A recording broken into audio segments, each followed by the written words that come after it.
Greetings YouTube and welcome to Awaken the Dragons 14.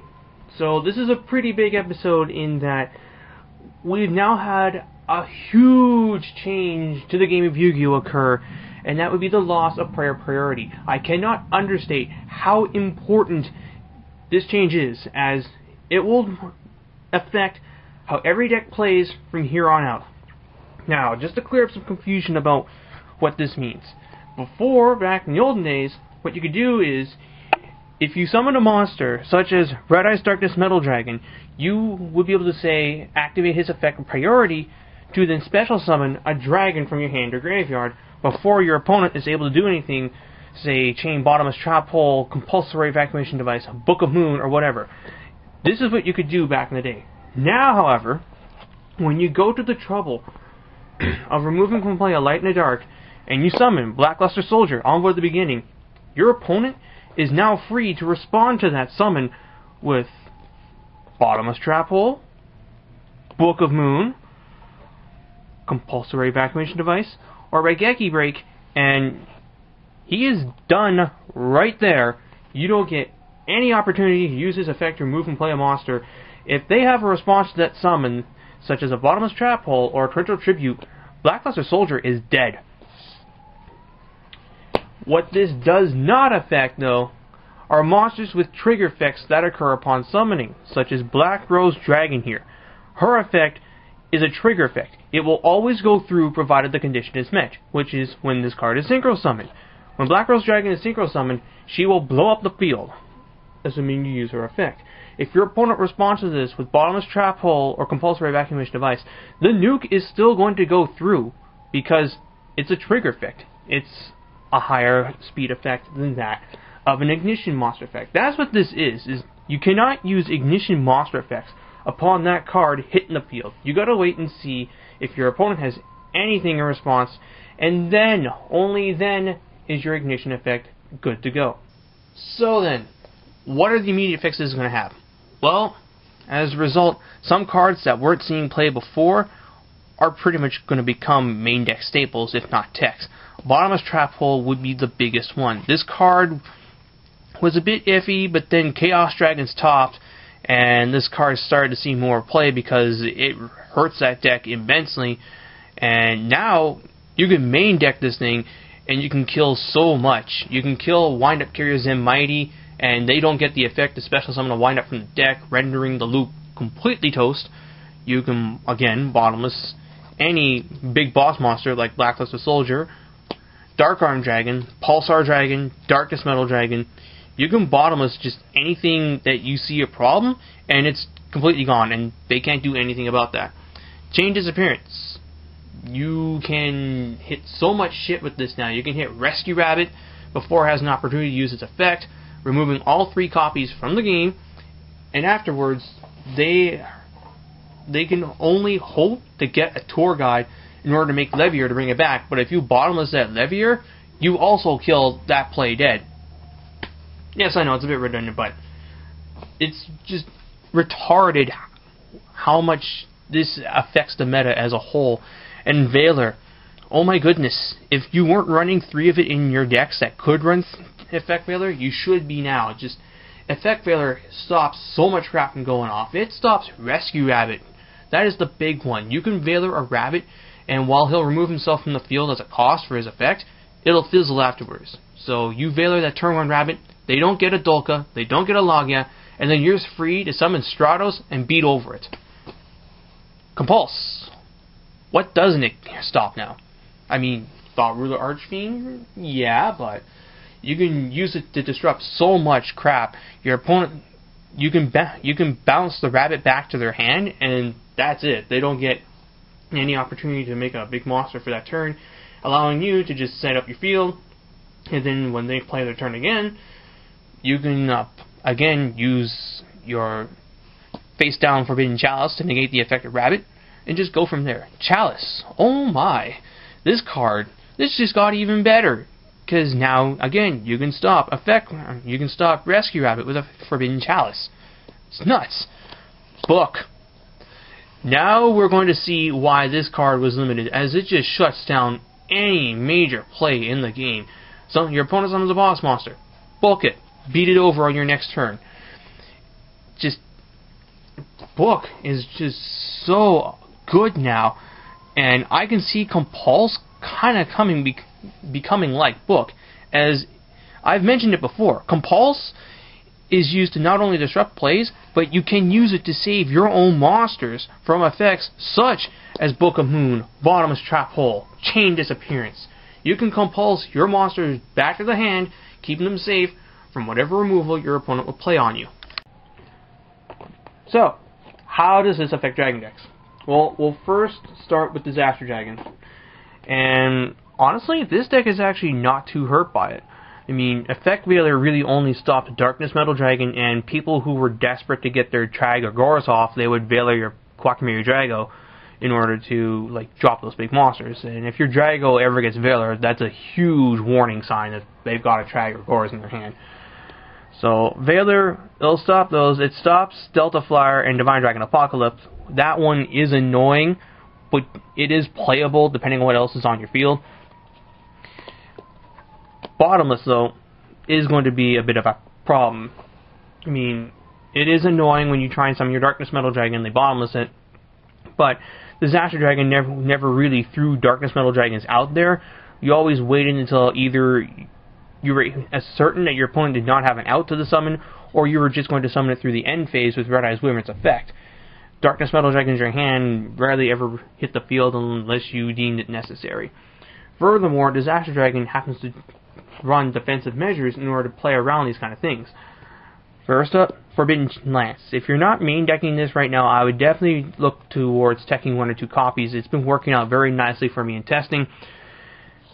Lance's ability to keep your monsters safe from larger attackers has been invaluable during the damage step, but also allows your guys to hit the field short of Solemn Warning. It keeps them safe from those chainable outs, such as Bottomless Trap Hole and what have you. Book of Moon, pretty much the same thing here. And then, I mentioned before, Compulse, you could actually tech it and use it to save your guys. Furthermore, Disaster Dragon tends to run cards that can be used to take your monsters as tributes in order to get around certain effects. I mean, do you guys remember Burst Breath? Yeah, this card is actually looking like a very good tech right now. If they try and bottom your Darkness Metal or your Quackmiri Drago, you can just Burst Breath the thing off the field and blow up their guys. And speaking of cards that let you use your dragons as tributes to get around these effects, 2 variants of Disaster Dragon got a huge boost in playability from this. The first one, Category 5. This was a deck that was made by Kotu a while back, and its purpose was basically to control the field by using Spiritual Wind Dart Miyabi and your higher wind monster count to spin threat cards off the field, or cards that would be used to kill your guys, like Bottomless or Prison. You would then Miyabi that thing off the field and then spin something else back. Miyabi's ability to put a Rescue Rabbit back into the deck is amazing, and honestly, I think this deck could see some more play. And then one other Disaster Dragon variant I want to take a moment to discuss is, of course, my personal favorite, Pandemic Dragon. Oh my, Pandemic Dragon. First off, because of these changes to priority, the game is going to slow down to a point where this deck can run and it should not get blown out by faster decks. Secondly, when your opponent tries to use some form of monster response, say Compulse, Bottomless, or Effect Veiler, you can tribute your guy with Deck Devastation Virus, Eradicator Epidemic Virus, and just blow the shit out of them. I mean, this card here kills hand traps, most Inzectors, a good portion of Rabbit. It's not really that great against heroes and Dark Worlds, but still, the card's good. And Eradicator Epidemic Virus. If your opponent's got multiple back row, call traps. If they've got a lot of cards in their hand, call spells. You know what this does. Pandemic Dragon has always just been a deck that, when it has its moments, it has them very nicely. Another card to consider would be Dragon's Rebirth. If they try and bottomless your Darkness Metal, you can remove it from the game anyway to special summon another dragon from your hand or graveyard. I mean, it's an egg one, but it allows you to do something in response to that stuff being used against you. Chaos Dragons. Now, a lot of people are starting to write off the deck because Bottomless Trap Hole completely kills it, blah blah blah blah, And while I do admit Bottomless Trap Hole is a huge pain in the ass, I don't think it's completely dead yet.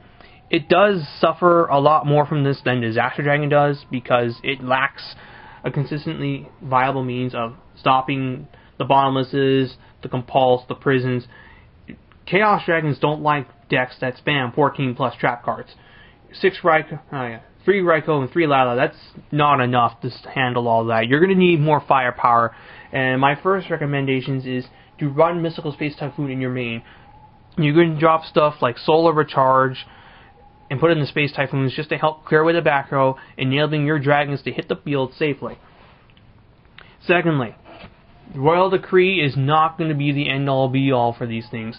People know the Chaos Dragons don't really play back row, so they're going to hold on to their MSTs until you play that Future Fusion or you try and flip a Decree in response to the Bottomless Trap Hole, just rendering that card dead, and then the Bottomless will go through, removing your guy.